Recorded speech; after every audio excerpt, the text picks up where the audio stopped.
को बताया कि हमने ऑर्गेनिज्म को 3 पार्ट्स में डिवाइड किया है। First one is producer, second one is consumer and third one is decomposers. तो सबसे पहले हम पढ़ेंगे प्रोड्यूसर्स कौन होते हैं। There are some organism like green plants who make their own food. जो ग्रीन प्लांट्स होते हैं वो अपना खाना खुद से बनाते हैं बाय द हेल्प ऑफ क्या क्या चीज़ की हेल्प से, by the help of sunlight, water and air में वो कार्बन डाइऑक्साइड लेते हैं, नाइट्रोजन लेते हैं, इनडायरेक्टली लेते हैं। ये सारी चीज़ें आपने पढ़ रखी हैं। तो जितने भी ग्रीन प्लांट्स होते हैं वो अपना खाना खुद से बनाते हैं। And only green plants, why only green plants? Because in green plants उन ग्रीन प्लांट्स के लीफ में क्लोरोफिल प्रेजेंट होता है एंड क्लोरोफिल ही हेल्प करता है सूरज की रोशनी को, सोलर एनर्जी को एब्जॉर्व करने में। अगर क्लोरोफिल नहीं होगा तो पत्ते जो हैं वो सोलर धूप की एनर्जी, धूप को एब्जॉर्व नहीं कर पाएंगे, और अगर उन्हें सोलर एनर्जी नहीं मिलेगी तो वो अपना खाना नहीं बना पाएंगे। तो इसलिए जिस प्लांट्स में क्लोरोफिल नहीं होता वो प्लांट अपना खाना नहीं बना पाते, और सिर्फ ग्रीन प्लांट्स ऐसे प्लांट्स हैं जो अपना खाना खुद से बना पाते हैं। तो जितने भी ग्रीन प्लांट्स होते हैं वो सन की एनर्जी को लेकर के, सोलर एनर्जी के यूज़ से, वाटर के यूज़ से, नाइट्रोजन, कार्बन डाइऑक्साइड के यूज़ से वो अपना खाना खुद से बनाते हैं। और ये जो प्रोसेस होता है, this process is known as photosynthesis.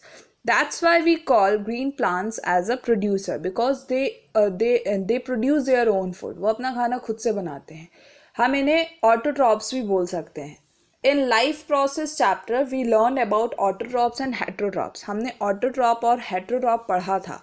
Autotroph में मैंने आपको बताया था वो ऑर्गेनिज्म जो अपना खाना खुद से बनाते हैं उन्हें हम ऑटोट्रॉप बोलते हैं।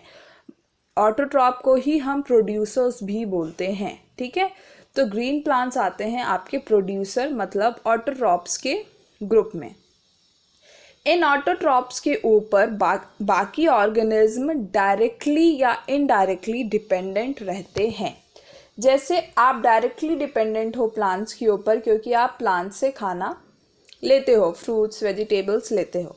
ठीक है, तो we are directly depending upon our producers. हम अपना खाना खुद से नहीं बना पाते, दैट्स वाई हम प्रोड्यूसर्स के ऊपर डिपेंडेंट रहते हैं।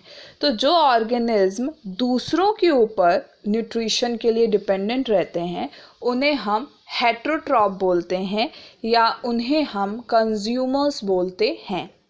तो we come in the category of consumers and all the animals also come in the category of consumers because they depend upon other for their food, क्योंकि हम दूसरों के ऊपर अपने खाने के लिए डिपेंडेंट रहते हैं। तो we are dependent upon plants directly और इनडायरेक्टली। हम प्लांट्स के ऊपर डायरेक्टली या इनडायरेक्टली डिपेंडेंट रहते हैं। डायरेक्टली कैसे डिपेंडेंट रहते हो? आप डेली सब्जी, फल, ये सारी चीज़ें खाते हो। रैबिट घास खाता है, काऊ घास खाते हैं, तो वो लोग डायरेक्टली प्लांट्स के ऊपर डिपेंडेंट हैं खाने के लिए, फॉर देयर फूड। इनडायरेक्टली कैसे डिपेंडेंट है? कभी भी शेर को आपने घास खाते हुए नहीं देखा होगा, लेकिन शेर जो है वो आपका हिरन खाता है, बकरी खाता है। तो हिरन और बकरी जो है वो तो ग्रास खाती है ना।